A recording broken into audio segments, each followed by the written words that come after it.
Acara ini dipersembahkan oleh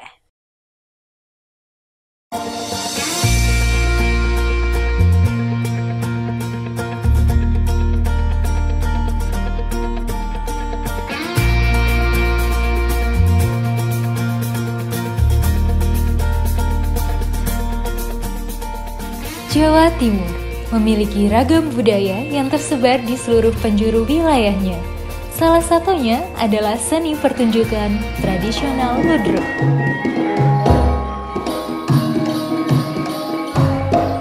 Kota Surabaya merupakan salah satu epicentrum sejarah perjalanan kesenian ludruk. Dalam masa perkembangannya, muncullah berbagai kelompok kesenian ludruk yang keberadaannya cukup populer di kalangan masyarakat hingga saat ini. Sejatinya, ludruk memiliki cikal bakal berupa refleksi suara hati masyarakat terhadap fenomena yang terjadi di sekitarnya. Sederhananya, ludruk bergerak bersama nafas perjuangan rakyat. Seni pertunjukan ini dapat menjadi sajian yang sempurna ketika seluruh personilnya mampu bersinergi sebagai satu kesatuan yang dinamis. Selaras dengan nilai pada kesenian ludruk, KPP Pratama Surabaya Karangpilang sebagai unit vertikal Direktorat Jenderal Pajak juga mengimplementasikan nilai-nilai tersebut dalam memberikan pelayanan prima kepada wajib pajak.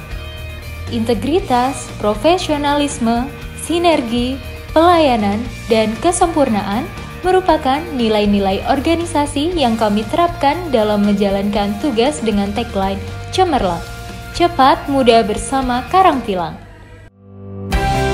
Terletak di Jalan Jagir Wonokromo nomor 100 Surabaya, KPP Pratama Surabaya Karangpilang memiliki wilayah kerja meliputi Kecamatan Karangpilang, Kecamatan Duku Pakis, dan Kecamatan Wiyung.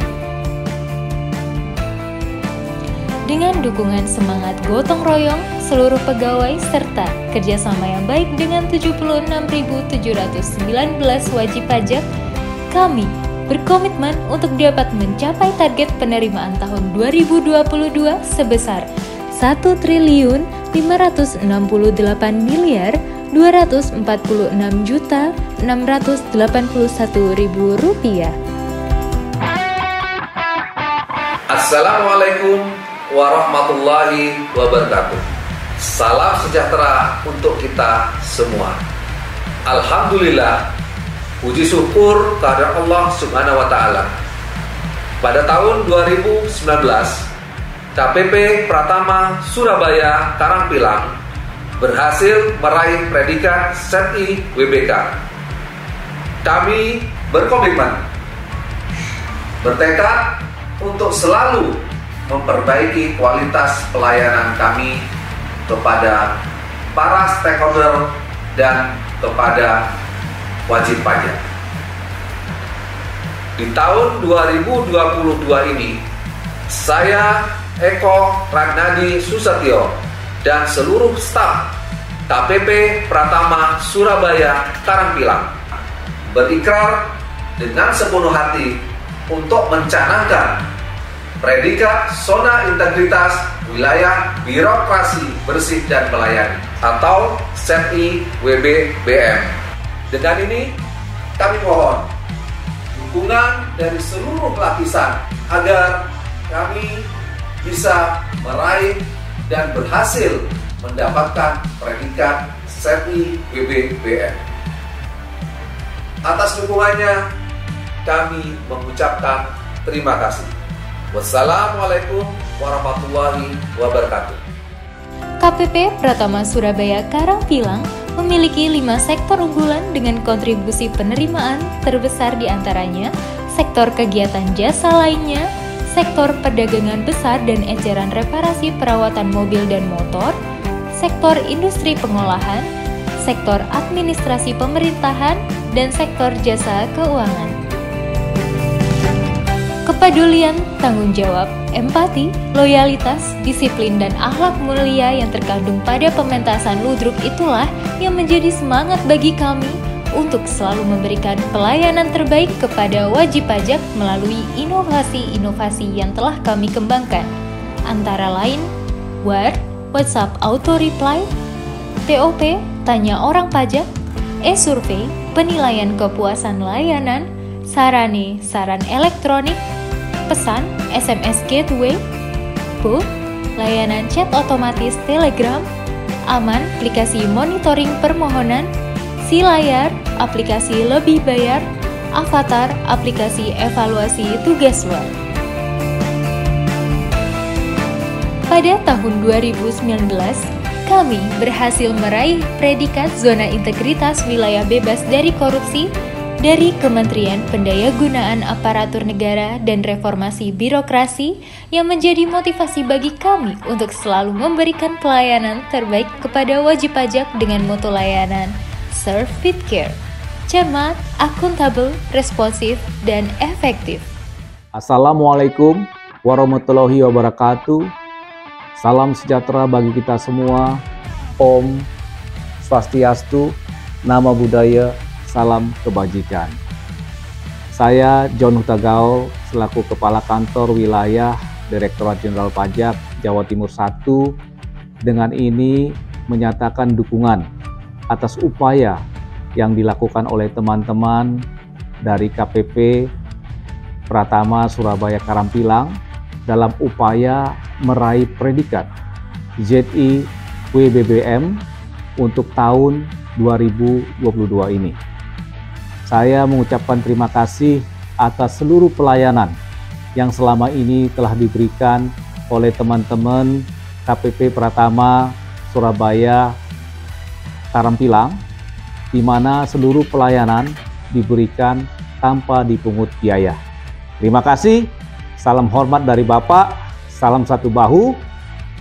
Wassalamualaikum warahmatullahi wabarakatuh. Om Santi Santi Santi Om. Assalamualaikum warahmatullahi wabarakatuh. Saya Jazirul Fawaid, Wakil Ketua MPR RI, mendukung KPP Pratama Surabaya Karangpilang untuk meraih predikat zona wilayah integritas menuju wilayah birokrasi yang bersih dan melayani. Karena telah melayani masyarakat dengan cermat, responsif, dan tanpa dipungut biaya. Pajak kuat, Indonesia maju. Wallahul muwaffiq ila aqwamit thoriq. Wassalamualaikum warahmatullahi wabarakatuh. Kami tidak akan berhenti sampai di sini. Cita-cita dan tujuan luhur terus kami perjuangkan untuk meraih predikat yang lebih baik lagi. Yang paling berharga bagi kami bukan sekedar predikat ataupun gelar, melainkan meningkatkan nilai kepuasan dari masyarakat atas pelayanan kami. Dengan hati yang tulus, kami mohon dukungan dari seluruh lapisan masyarakat agar kami mampu meraih predikat zona integritas menuju wilayah birokrasi bersih melayani pada tahun 2022.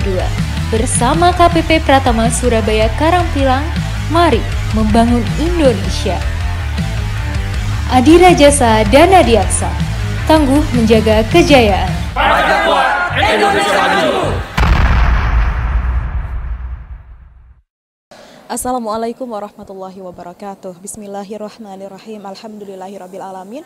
Wassalatu wassalamu ala sayyidil mursalin sayyidina wa maulana Muhammadin wa ala alihi wa sahbihi ajma'in, amma ba'du. Pemirsa setia TV 9 Nusantara dimanapun Anda berada, semoga senantiasa dalam lindungan Allah Subhanahu wa Ta'ala.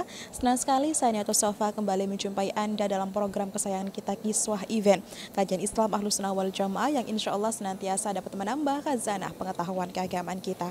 Dan pemirsa, sebagaimana kita tahu bahwasannya saat ini kita berada di tengah-tengah bulan kelahiran Nabi Muhammad SAW, bulan Rabiul Awal. Beragam perayaan di dalamnya digelar sebagai wujud kecintaan kita terhadap Nabi Muhammad SAW.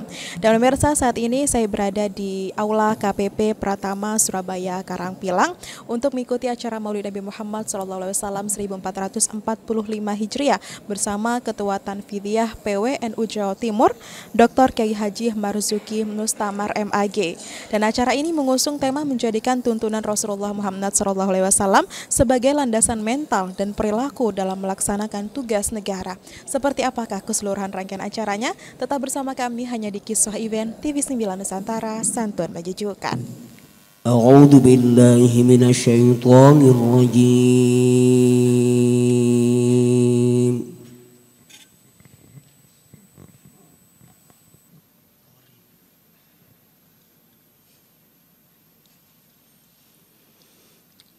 بسم الله الرحمن الرحيم.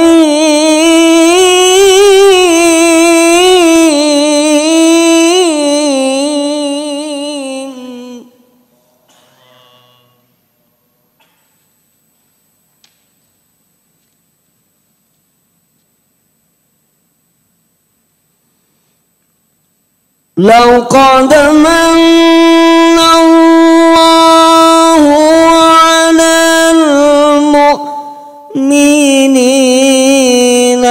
إذ بعث فيهم رسولا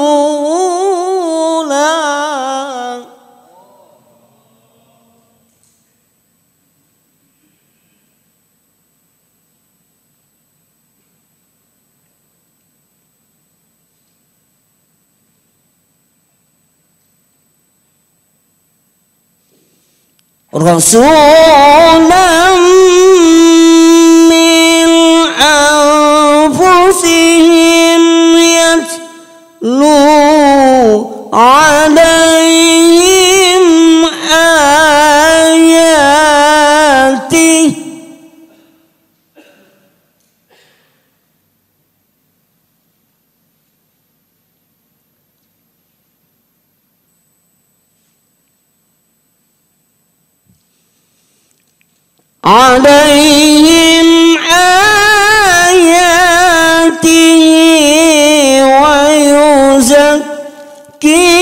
ويزكيهم ويعلمهم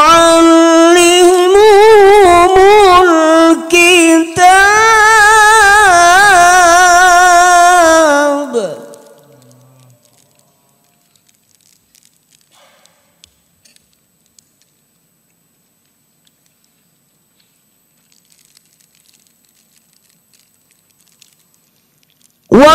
ويعلمهم الكتاب والحكمة وإن كانوا من قبل لفي ضلال مبين.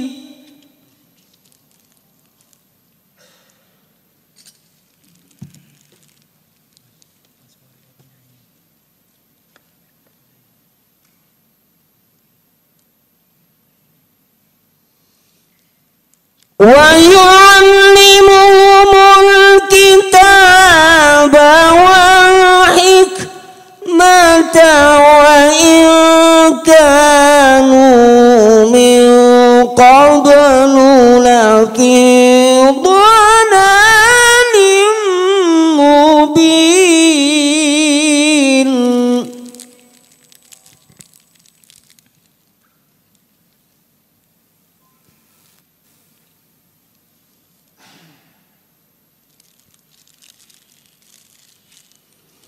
بسم الله الرحمن الرحيم.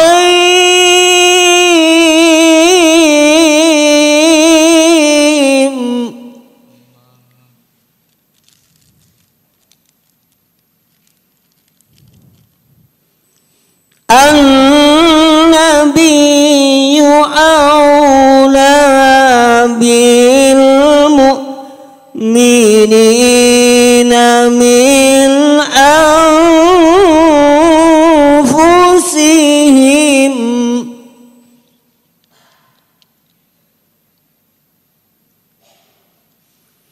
من أنفسهم وأزواجه أمهاتهم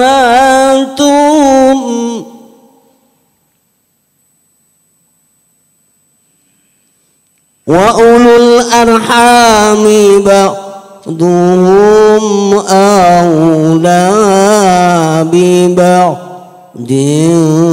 في كتاب الله.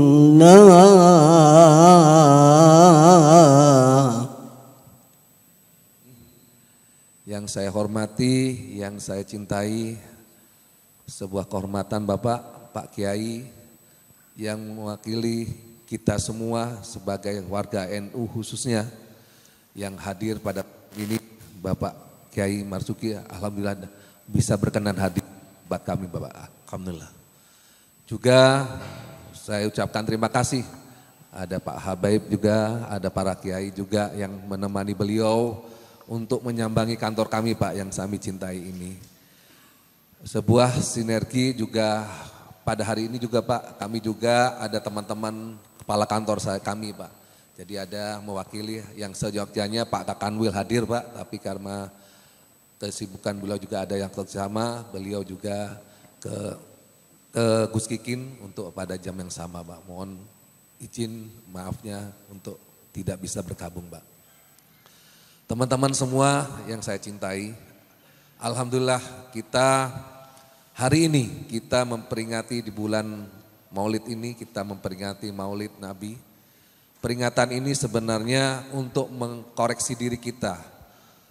Allah menurunkan kitab sucinya, Al-Quran, tentunya juga menurunkan sebuah contoh, yaitu junjungan Nabi besar kita, Nabi besar Muhammad SAW. Contoh inilah yang pada kesempatan ini dengan waktu beliau nanti pada kesempatan ini untuk memberikan tausiahnya pada kami agar suri tauladan beliau yang luar biasa ini bisa kita terapkan sehari-hari dalam kehidupan kita, dalam pekerjaan kita tentunya, sehingga kita nantinya pada saat kita pulang kita menjadi seorang yang muslim, tentunya yang kita harapkan menjadi husnul khatimah. Contoh inilah yang pada kesempatan ini kita peringati sebenarnya untuk mengkoreksi diri kita, mentafakuri diri kita agar pada kita setiap langkah kehidupan kita benar-benar menjadi seorang muslim, benar-benar menjadi sebuah yang dicontohkan, kita mengikuti contoh dari beliau yang kita cintai ini. Terima kasih pada kesempatan ini teman-teman hadir, mudah-mudahan kita semua ada hal yang bisa kita petik bersama dalam peringatan ini dan mudah-mudahan kita menjadi seorang yang muslim yang benar-benar mengerjakan pekerjaan kita sehari-hari tentunya dengan contoh-contoh Nabi besar Muhammad SAW. Karena beliau adalah seorang contoh dan kita harus mencontohnya menjadi imam kita dan mudah-mudahan kita menjadi selamat nantinya dalam perjalanan pulang nanti, bekal kita apa yang kita bawa dan mudah-mudahan kita bisa mengikuti apa yang beliau lakukan. Terima kasih Bapak sekali lagi atas Pak Kiai, atas tarawih pun. Mudah-mudahan silaturahmi ini bisa memberikan warna tersendiri Pak nantinya kepada kami semua Pak Kiai. Jadi mudah-mudahan kita menjadi orang-orang yang selamat dunia akhirat. Terima kasih. Wassalamualaikum warahmatullahi wabarakatuh.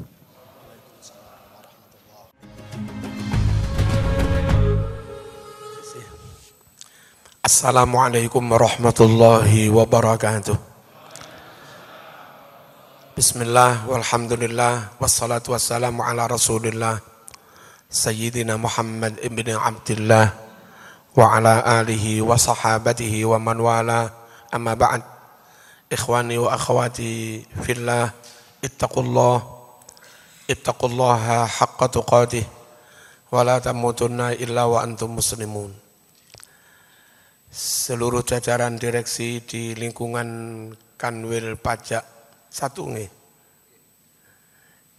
di Surabaya, juga seluruh pimpinan direksi KPP Karangpilang saja.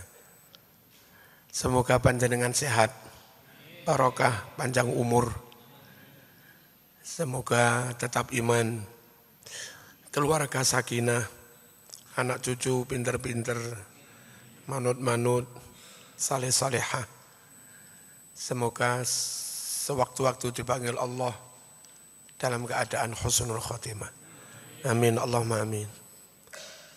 Bapak Ibu, hadirin hadirat, karyawan, juga pejabat, para kasih, Ceritaan kula di Madura nika.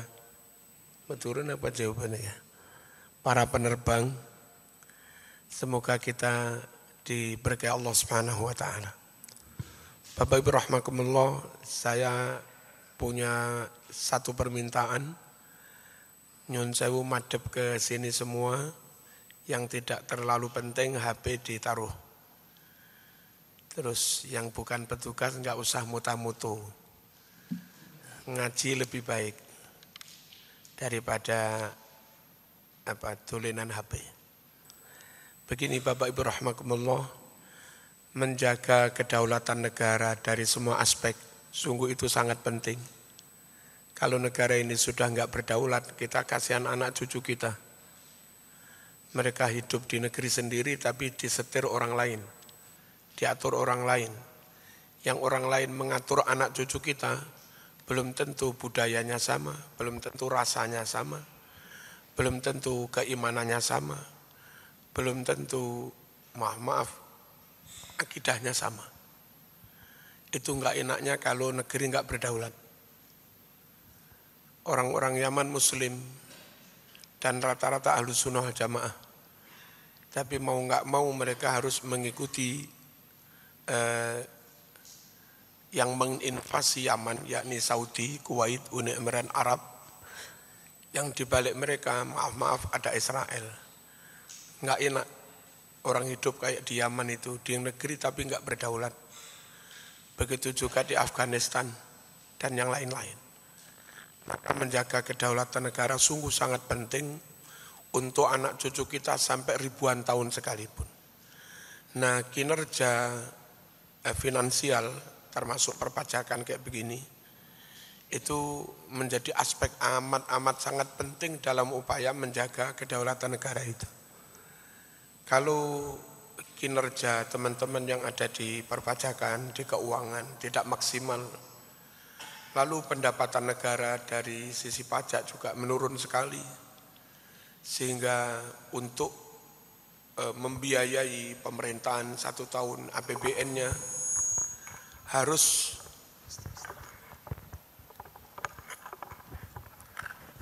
harus pinjam ke sana kemari, pinjam dari IMF dan yang lain-lain. Pinjam itu kalau rasionya masih sangat masuk nih,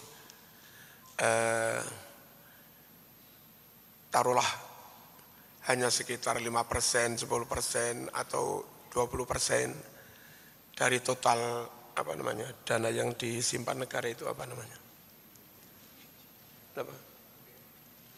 Oh, bukan. Ya, itu kita aman-aman saja.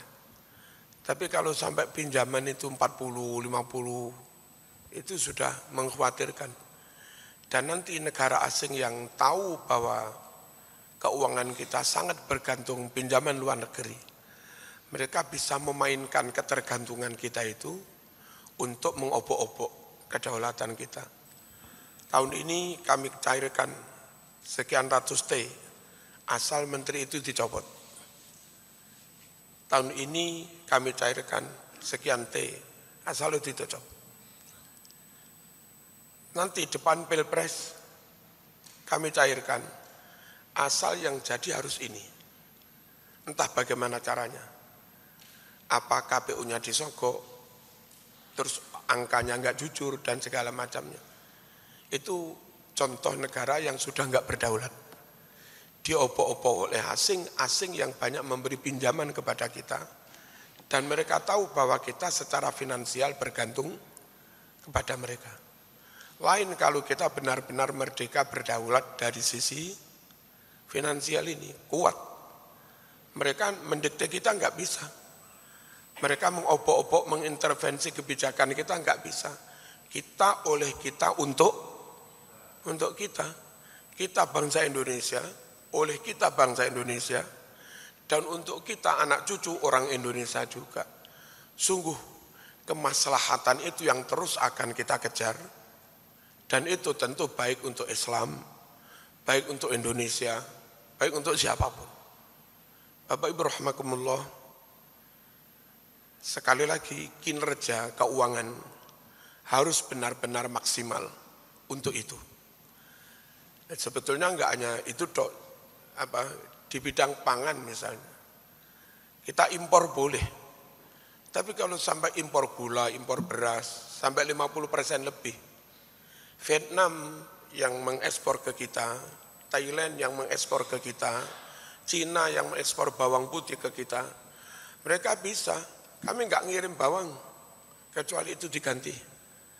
Kami enggak mengirim bawang, kecuali rempang dikosongkan. Dan kita jadi enggak berdaya. Enggak dikosongkan, enggak dapat pinjaman. Enggak dikosongkan, enggak dikirim sekian juta ton beras. Dikosongkan, maaf, itu juga manusia. Mereka punya iman, mereka punya akidah.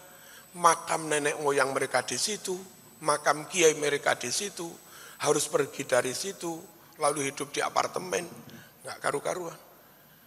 Sekali lagi, dalam hal apapun kita harus merdeka, harus berdaulat untuk menjaga kehidupan, agama, keimanan, budaya, dan yang lain-lain.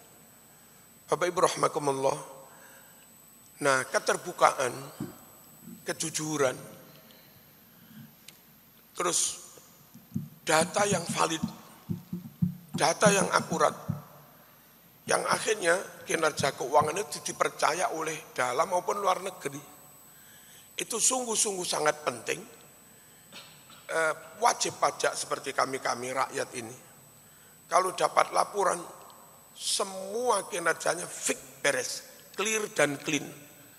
Seripis pun nggak ada yang bocor. Maka kepercayaan pewajib pajak kepada Kanwil, kepada dinas perpajakan, tentu kepercayaan juga sangat tinggi.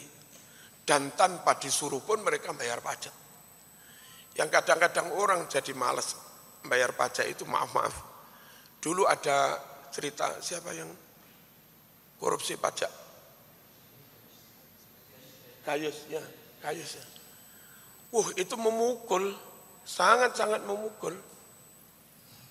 Apa mas malas? Alah engkau dikorupsi. Apa malas bayar? Engkau dikorupsi.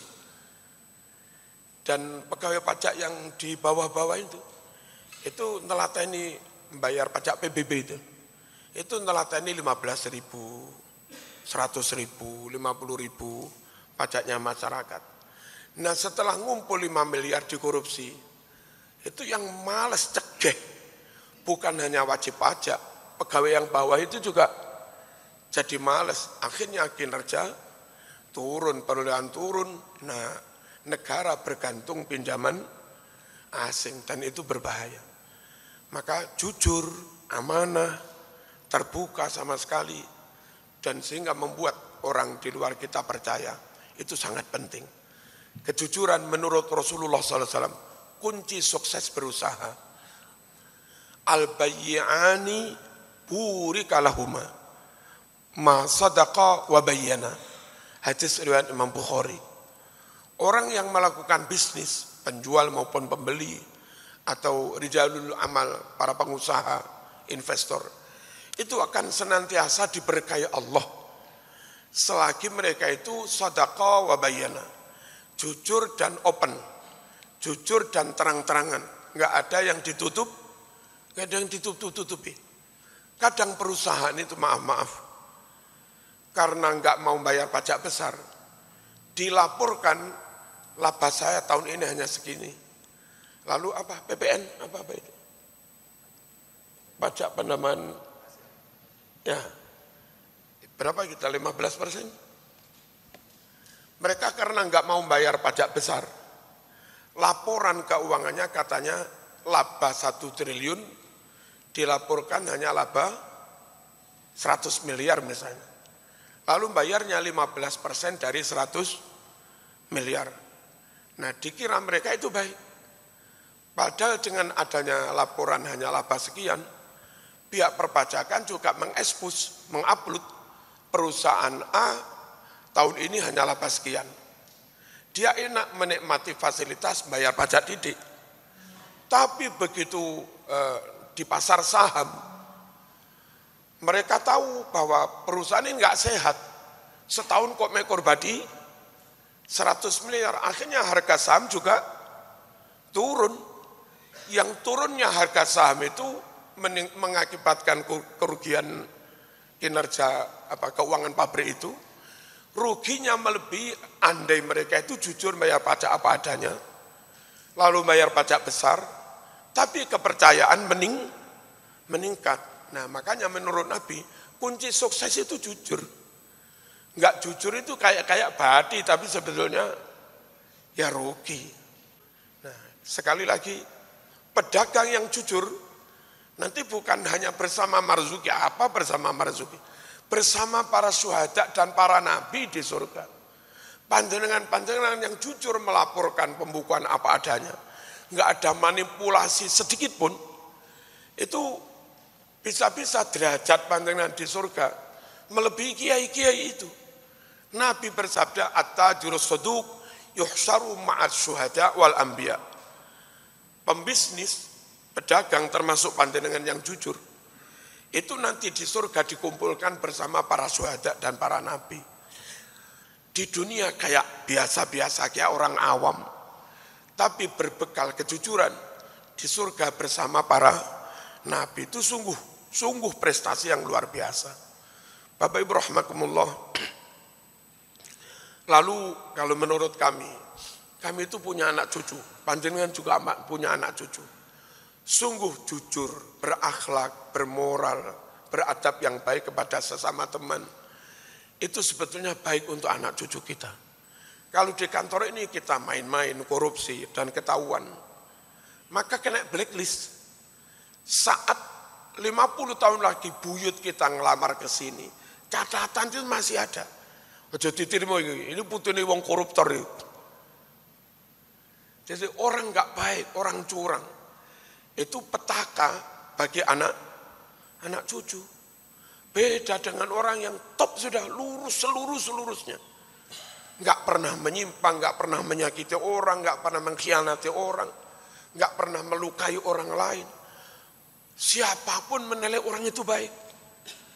Barangkali 20 tahun lagi cucunya tamat S1 ngelamar. Wah itu cucunya fulan nih, terima aja. Membawa gen yang baik. Membawa gen yang barokah. Kayak begitu. Saya tempo hari ngaji di HP Samsung di Pasuruan. Saya itu kenapa Samsung undang saya padahal nggak kenal. Setelah saya datang ke sana, ternyata ada santri saya. Loh, kok sama di sini? Ya saya diterima di sini. Kok bisa? Saya ngelamar ke mondok di saya kuliah tarbiyah jurusan agama. Kok bisa di Samsung hari-hari merakit HP ini? Gimana? Pas wawancara Kiai, saya ditanya dari mana? Santrinya Kiai Marzuki. Itu pihak bagian personalia yang menerima karyawannya. Udah nggak ragu, ini mesti orang baik ini. Langsung diterima, perkara skill bisa dilatih 4 bulan selesai.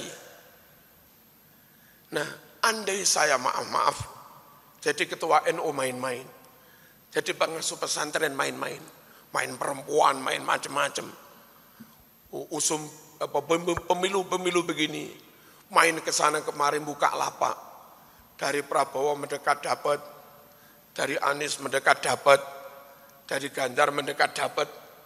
Kalau saya main-main seperti itu menjadi blind ini blind. Tak bahaya tak? Belai bagi murid-murid, bagi anak-anak saya. Alumni kami ngelamar kemana-mana nggak dipercaya. Sebagai muridnya Marzuki Joy, kiai ini ngapusi apa mana santri ini.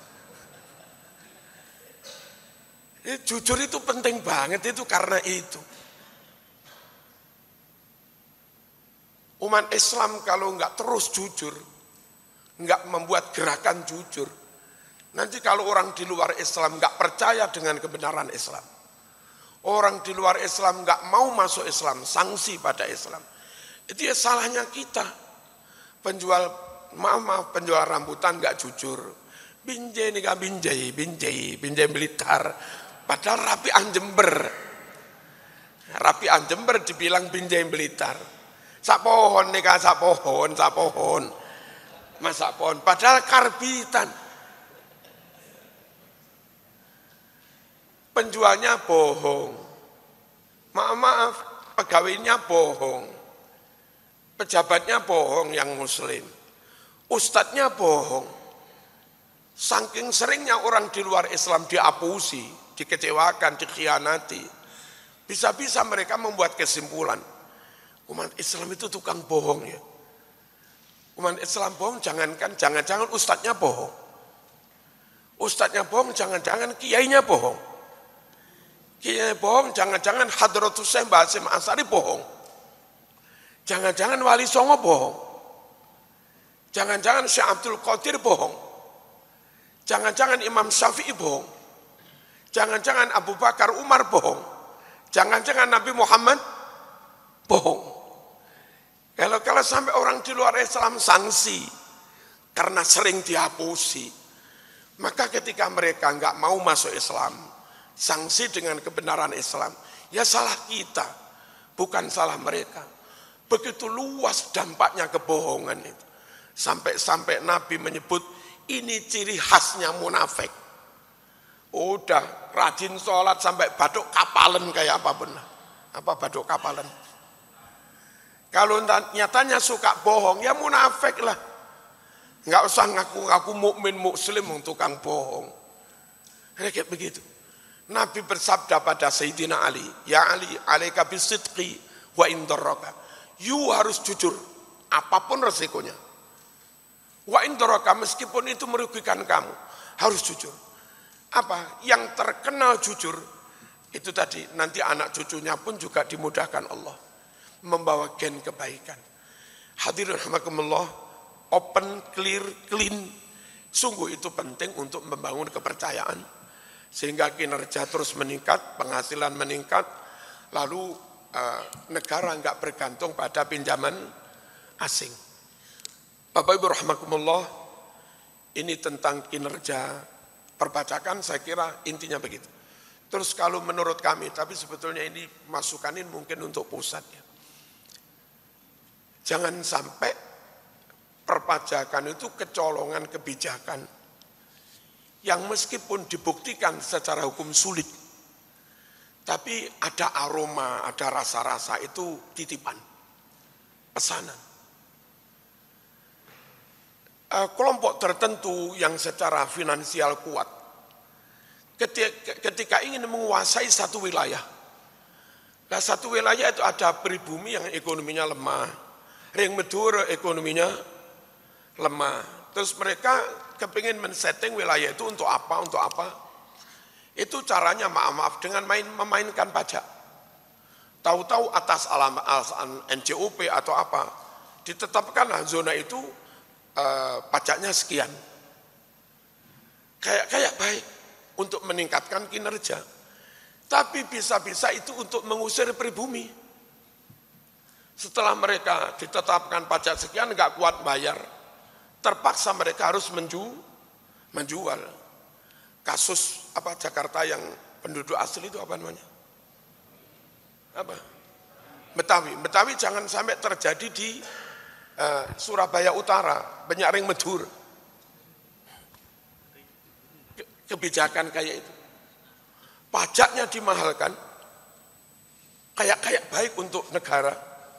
Tapi diam-diam itu cara orang yang titip kebijakan itu untuk mengusir pribumi itu. Mereka jual dengan harga murah. Lalu mereka bangun bla bla bla bla sampai lantai 30, lantai 50. Nah, akhirnya orang-orang yang dulu memiliki tanah di situ hanya jadi satpam. Hanya jadi apa? Sungguh kebijakan seperti itu, maaf, mungkin menghasilkan keuangan banyak, tapi itu enggak manusiawi. Kenapa NU Islam enggak setuju kayak begitu-begitu itu? Kalau menurut Rasulullah SAW itu begini, man ahya ardan mayyitan, fahuwa ahaqqu bihi min ghairi. Siapa yang pertama membabat suatu wilayah, apa membabat itu? Babat ya, tanah kosong terus ada penduduk datang garapnya. Siapa yang pertama babat lahan di situ? Menurut Rasulullah hadis Bukhari ini, maka dia yang lebih berhak. Mungkin 1 juta tahun lalu kita nggak tahu berapa. Jawa ini kosong, Nusantara ini kosong.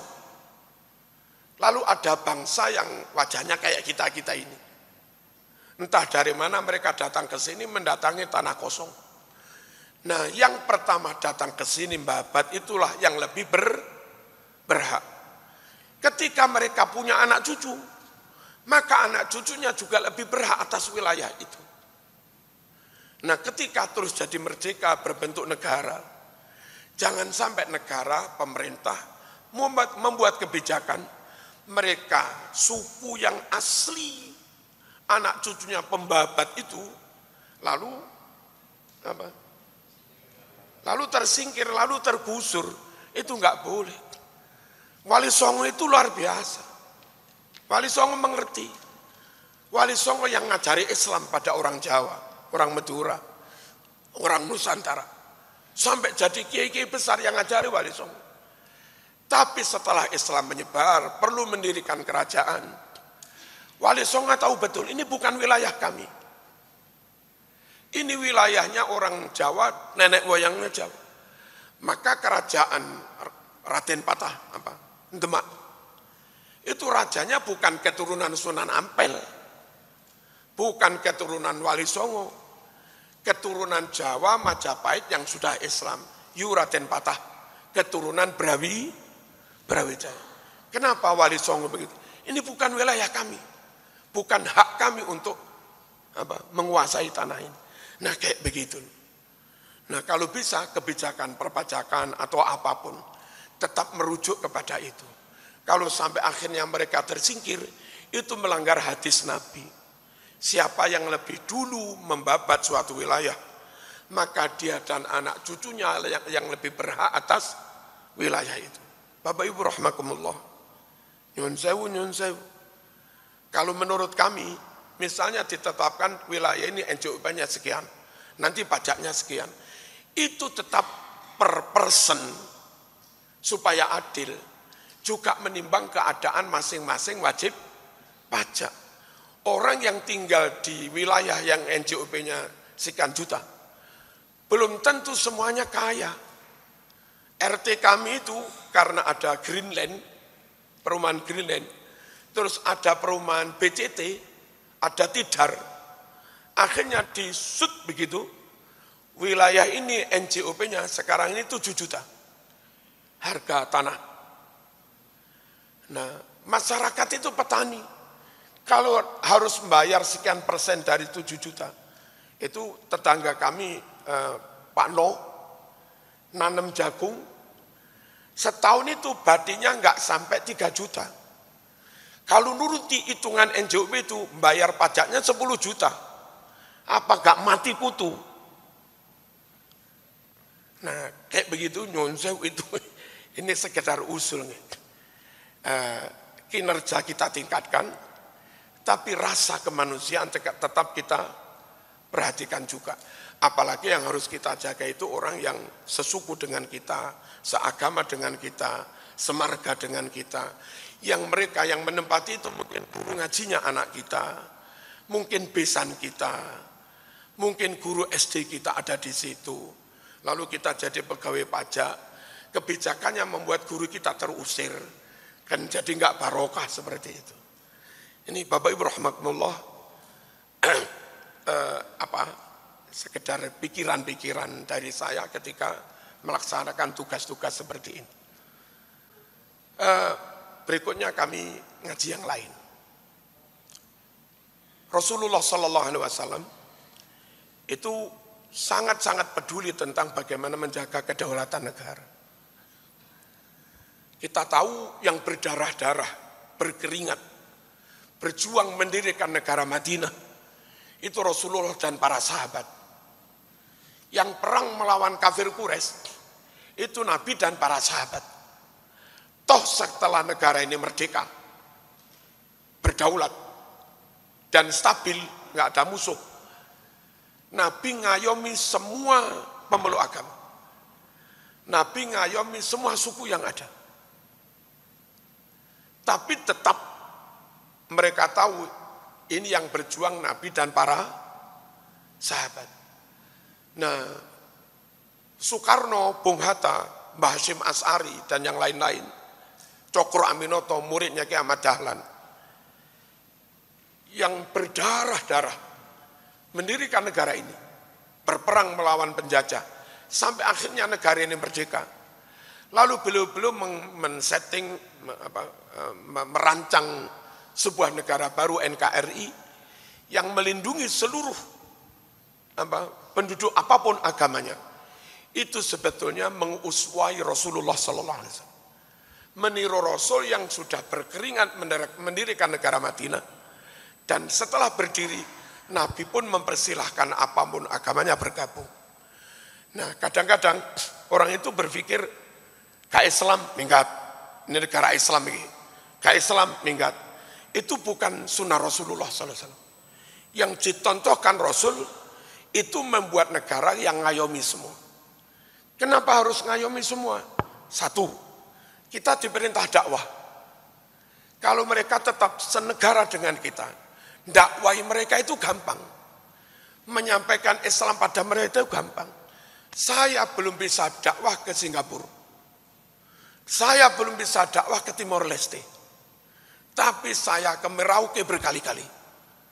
Padahal Merauke lebih jauh dari Singapura atau Timor Leste. Kenapa Merauke mudah kita dakwai? Dan ini informasi tapi jangan Merauke itu sudah 50% lebih muslimnya. Jayapura ini sekarang 45% sudah, hampir sudah. Kenapa Papua kita gampang dakwah ke sana? Karena masuk dalam wilayah negara kita. Singapura kita sulit masuk karena nggak masuk wilayah negara kita. Maka sunnah Rasul mendirikan negara itu jangan lantas yang non-muslim diusir. Non-muslim tetap bergabung supaya kita gampang mendakwai mereka. Satu. Yang kedua, kalau mereka minoritas di sini, kita di Australia ganti minoritas. Kalau mereka minoritas di sini, kita di India Hindu minoritas. Kalau mereka minoritas di sini, Konghucu, Muslim di Cina ganti minoritas, dan yang lain-lain. Sejauh mana minoritas Muslim di luar negeri diperlakukan dengan baik, itu bergantung bagaimana kita memperlakukan dengan baik kepada mereka yang non-Muslim itu. Jadi kalau kita berbaik-baik kepada non-Muslim dalam rangka mendakwai mereka, dan dalam rangka supaya Muslim minoritas yang di luar negeri tidak diperlakukan yang dolim ketika kita enggak mendolimi mereka. Nah teman-teman kadang enggak ngerti, ngebom gereja dikira jihad, gereja Sleman dulu. Bangga takbir ngebom gereja, dikira jihad.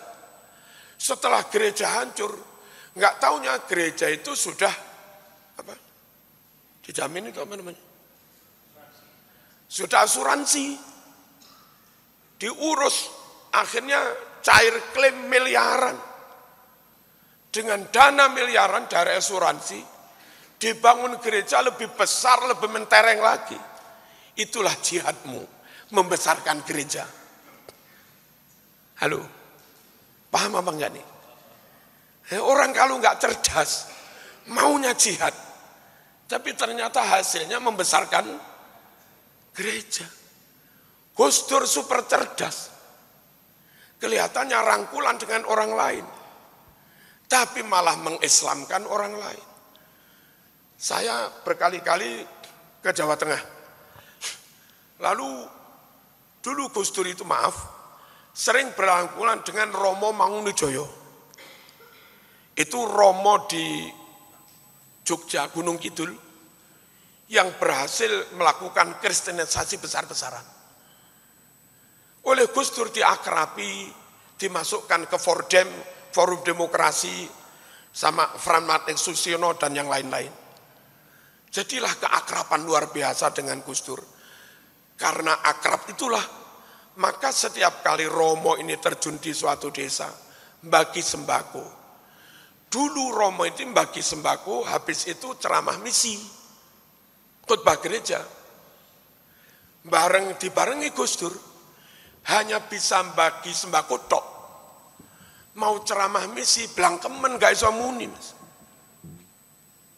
Dengan begitu bagi sembako jalan, kristenisasinya mandek karena dijajari Gus Dur itu. Itu loh cerdas, Mas.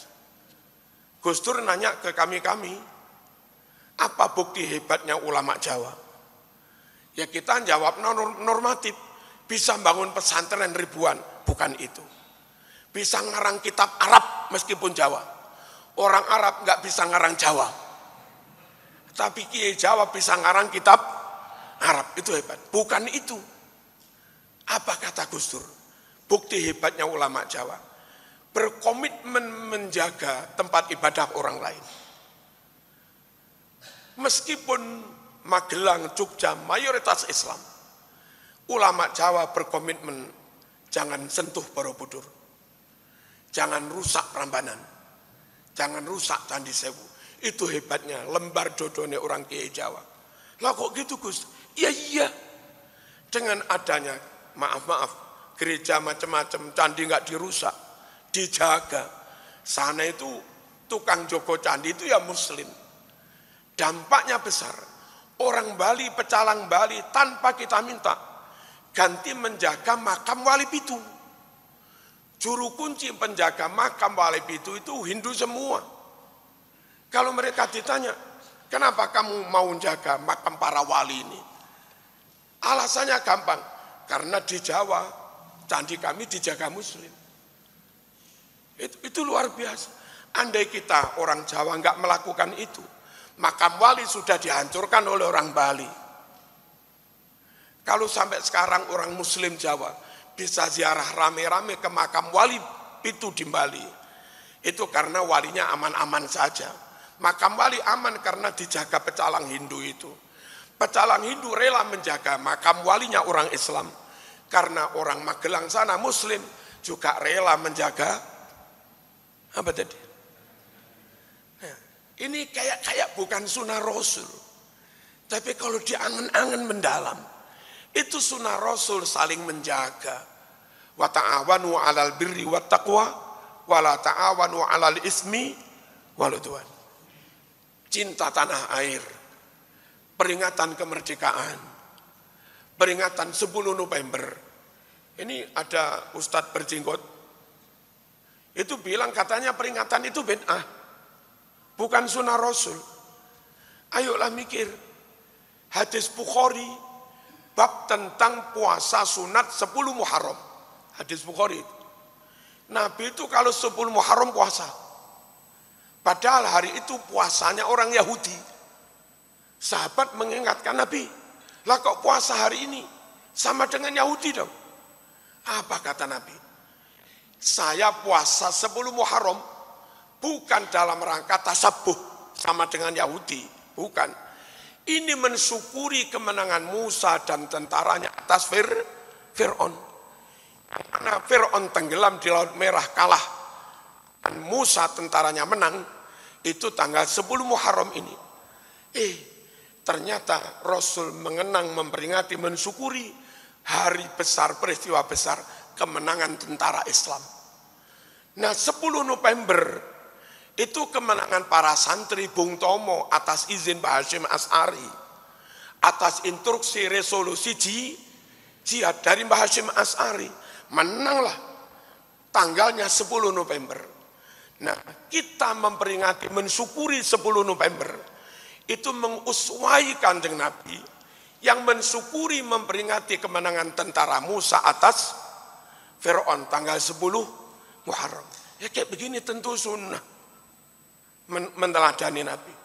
17 Agustus, itu peringatan menangnya para pahlawan, yang mereka rata-rata Muslim. Muhammad Nasir Muslim, Hadi Agus Salim Muslim, Cokro Aminoto muridnya Mbah Dalan Muslim, Mbah Hasyim Asy'ari bawa Muslim semua, Bung Karno Muslim.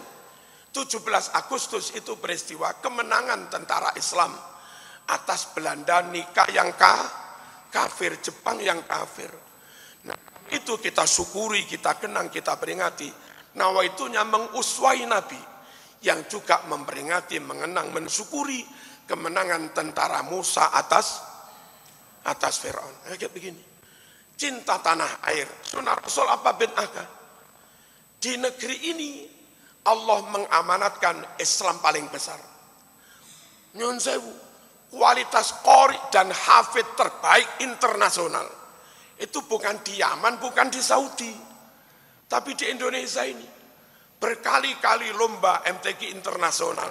Hafidnya, syarhul Qur'annya, qiraahnya, pemenangnya mesti dari Indonesia. Artinya ilmu tajwid paling top, ilmu Quran paling top, qori paling top, paling fasih. Itu Indonesia. Jumlah hafid terbanyak 100.000 lebih. Itu ada di Indonesia. Talenta Quran terbaik ada di Indonesia. Makam wali di Timur Tengah sudah digusur. Kalau di Indonesia makam wali masih utuh.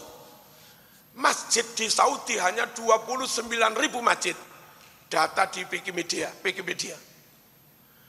Tapi masjid di Indonesia hampir 1 juta masjid. Itu enggak termasuk musola di Madura. Mon musola lagi Madura hitung abu juta. Iya Ustaz. Kalau langgar musola yang Madura dihitung bukan lagi 1 juta, 2 juta. Saben compok beda musola. Engki. Loh, ini mosok enggak ngerti Madura. Kerja di Surabaya enggak ngerti Madura, Eman. Allahumma shalli ala sayyidina Muhammad. Alhamdulillahirabbil alamin. Allahumma shalli wa sallim ala sayyidina Muhammad wa ala ali sayyidina Muhammad. Allahumma zidna wa la tanqusna wa akrimna wa la tuhinna wa a'tina wa la tahrimna wa ardina warda 'anna wa athirna wa la tu'thir 'alaina. Allahumma innana du'afa faqawwina wa innana adhilla fa'aizzana wa innana fuqara farzuqna. Allahumma arzuqna rizqan jadidan wasi'an katsiran halalan tayyiban mubarakan fih. Sallallahu alaihi wasallam Muhammad. Alhamdulillahirabbil alamin. Bapak Ibu, saya baru ketemu rombongan dari yang lagi ramai itu mana? Rempang itu mana? Batam.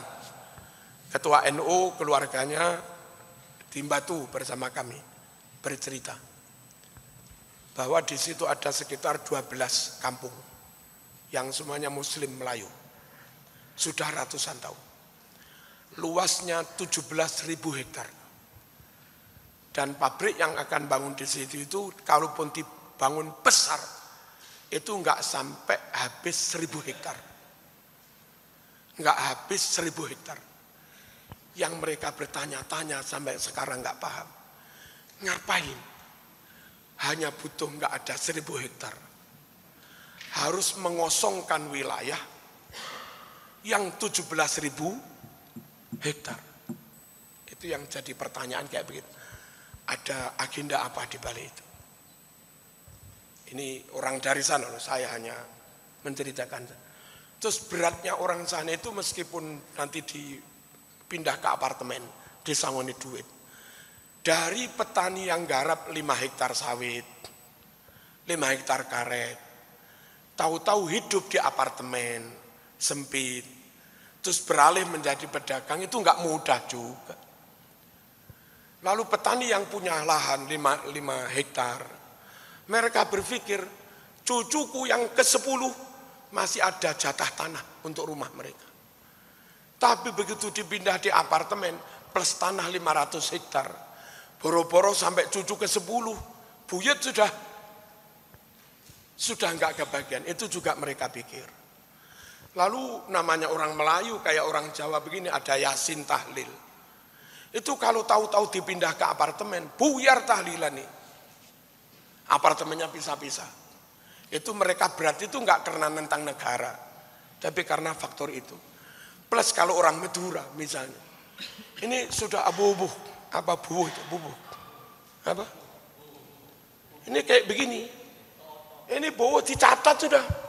Sana 100, sana 100, sana 100.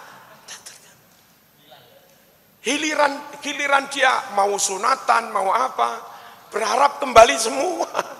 Kena relokasi, aduh hilang semua. Dan yang lebih berat bagi mereka muslim, kehilangan masjid dan segala macamnya. Itu juga berat. Lebih berat lagi bagi yang NU, kehilangan makam.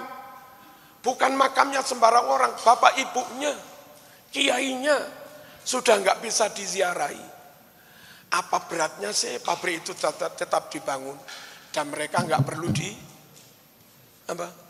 bukan usir saya, nggak perlu direlokasi daripada kehilangan itu semua. Pembangunan untuk manusia, bukan manusia dikorbankan untuk pembangunan. Wassalamualaikum warahmatullahi wabarakatuh. Mohon untuk Ya pemirsa, demikianlah seluruh rangkaian acara Maulid Nabi Muhammad SAW yang ditutup dengan pembacaan doa oleh Kiai Haji Marzuki Mustamar MAG. Sekali lagi kami ucapkan selamat menyambut bulan kelahiran Nabi Muhammad SAW 1445 Hijriah. Akhirnya saya Dato' Sofa pamit undur diri. Wallahul muwaffiq ila aqwamit thoriq. Wassalamualaikum warahmatullahi wabarakatuh.